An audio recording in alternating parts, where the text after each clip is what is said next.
Salut! Gagner 100 000 $ avec un seul design, c'est possible, et même plutôt simple, quand on applique la bonne méthode. Tu veux vendre des produits numériques, créer une marque rentable ou automatiser ton business avec l'intelligence artificielle. Tu vas adorer ce qui suit. Aujourd'hui, on te résume en 10 minutes les meilleures vidéos du moment pour t'aider à lancer un business digital rentable. Le plus important, c'est de trouver ce qui rapporte. Et on commence avec une méthode qui permet de générer jusqu'à 5 500 $ en quelques jours seulement.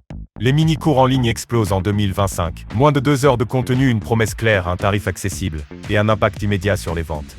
Signature mini course. When you think courses, or at least when I do, I think of long videos, multiple modules, multiple lessons, and it gets very overwhelming. But what a lot of people don't do, and they should start doing, is creating mini courses. Let's just be honest with ourselves. People don't like to dedicate a lot of time to anything. And that goes back to the quick wins. People want to absorb quickly, learn quickly, and achieve their goals quickly. So doing a mini course, you're essentially providing them all the same information, but making it more actionable and cutting out the fluff. Don't waste their time, just give them the information they need. So obviously, being a mini course, it's gonna be video based, but I recommend keeping the whole course under 1 to 2 hours. Again, people don't have a lot of time. They're not going to dedicate 10 hours watching your videos. They're going to get overwhelmed. And I've done this before recently. I purchased the course and literally watched like 3 videos and haven't came back to it. And there's a lot of valuable information in there, but I just don't have a lot of extra time to sit there and just like watch it, right? So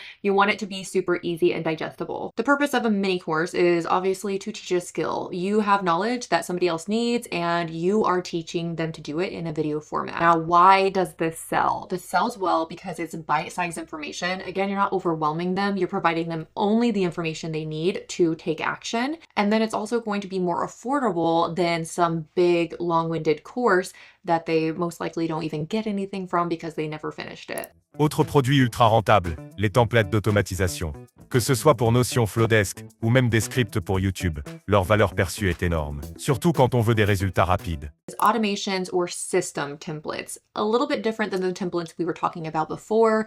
These could be something like a template in ManyChat. If you've heard of ManyChat, people use it for DM automations. You can actually create the automation and then share it as a template for people. Same with Notion. You can build out like very detailed systems and like Excel sheets essentially, but within Notion that have formulas and all the things, and you can sell that as a template. You know, a system can even be something like a script for a YouTube video. A system could be like a sales funnel for an email. You can actually share workflows in a lot of the email marketing platforms like Flowdesk, so you could sell that as a template. There's just like, the list goes on. If you have a system or an automation that works really well for you and you can package that up and sell it, then do it. This goes back to the same purpose of saving time and less stress for your customer. Again, if you can help people save time, it's going to be worth their investment. Why does this sell well? It's because people want results without having to put in the work. And I mean, it's just, I agree. I would love to have results without having to do something. For example, YouTube. I've thought about having somebody help me edit my videos. Why? Because I don't mind sharing my information. I don't even mind sitting in front of a camera and talking about it, but then I have to put in the work after to bundle it all together and post it on YouTube. If somebody was willing to help me at a rate I could afford, why not, right? So if you can help people get results without them having to do a lot of the work, then that is literally worth the cost. On enchaîne avec une masterclass ultra claire pour apprendre à vendre des produits numériques, même en partant de zéro. Première étape, choisir le bon canal, marketplace ou site perso. L'un t'apporte du trafic, l'autre te donne le contrôle. Mais surtout, ne fais pas tout en même temps.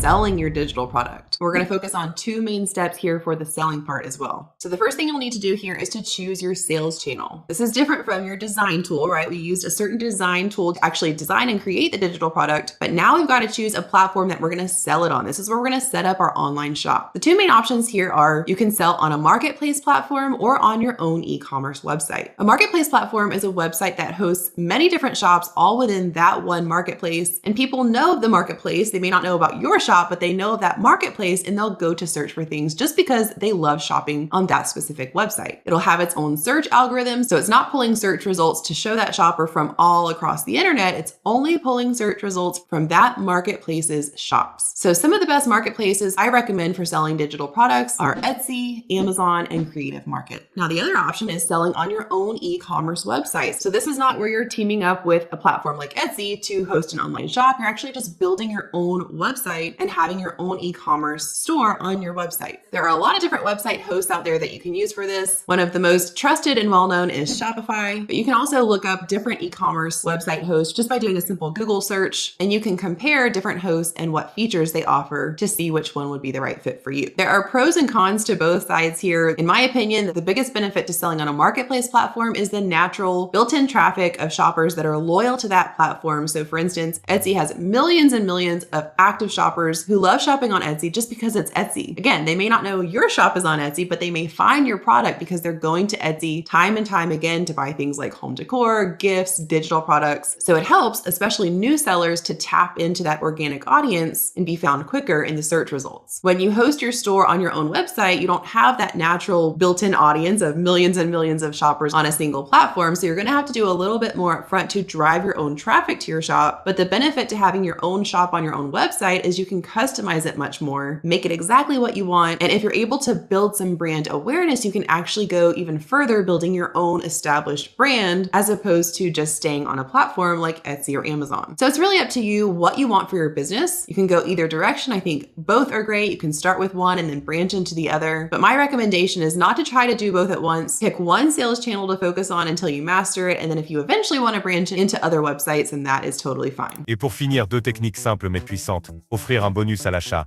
et décliner ton produit.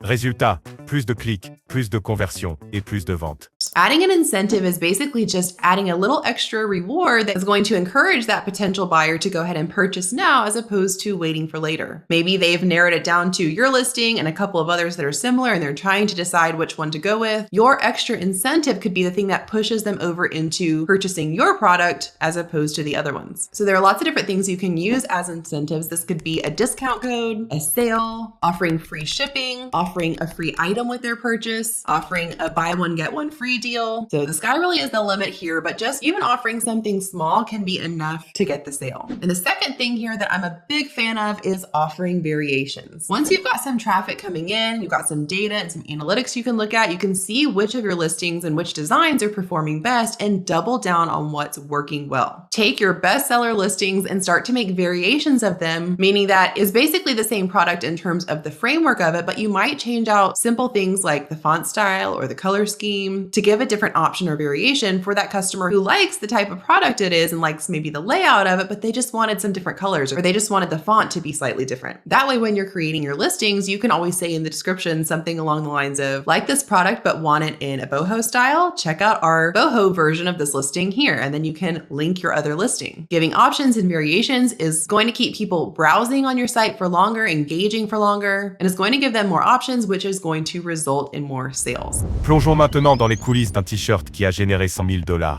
Ce qui a fait la différence, le ton du message et le choix de la police. Quand tout est aligné, ça percute. Sinon, c'est zéro vente. And it's gone for this kind of very book-like Times New Roman style font. And it just doesn't really match the overall theme. In fact, this doesn't match being on a t-shirt, period, but even more so on this kind of t-shirt.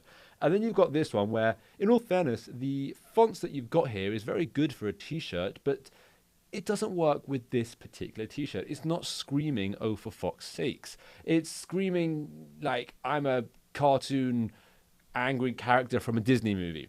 On top of that, they haven't actually matched these two fonts. So they've gone for two separate fonts, which is okay to go for, but if you're going to do two fonts, you have to ensure that they match. And here they clearly don't match. Now, if we compare that to the font that we've got here, this, like I said, handwritten marker style font, it really adds to the angry nature of the saying, the frustration, and it really hits the emotion of being annoyed and saying this sentence out loud. And that's the important thing here when it comes to the font.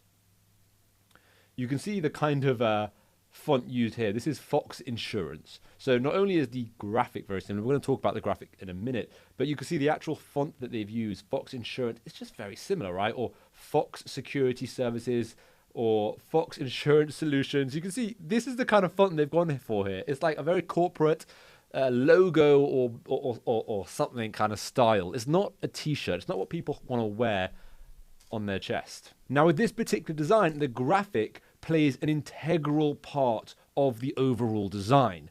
If it just said "oh for sake," it would make absolutely no sense. So even though we have our normal design principles, which I share over here, where it's placement, then phrase and graphic and font color, with this particular design, the graphic actually plays a very, very vital part, and it just wouldn't make sense without a graphic, and even more so, it wouldn't make sense without the right graphic. So now that we've established that the graphic is easily the most important part here, it must match the font. It must match the phrase. The fox in the top-selling design is hand-drawn, right? It's distressed, and it perfectly matches the marker style font. It looks annoyed, and it's matching the emotion of the phrase. Tu viens de découvrir les stratégies les plus puissantes pour lancer un business digital rentable en 2025. Maintenant, tout est entre tes mains. Alors abonne-toi et active la cloche pour ne rater aucun résumé, et va jeter un œil à nos autres vidéos pour trouver l'idée qui lancera ton business. À très vite.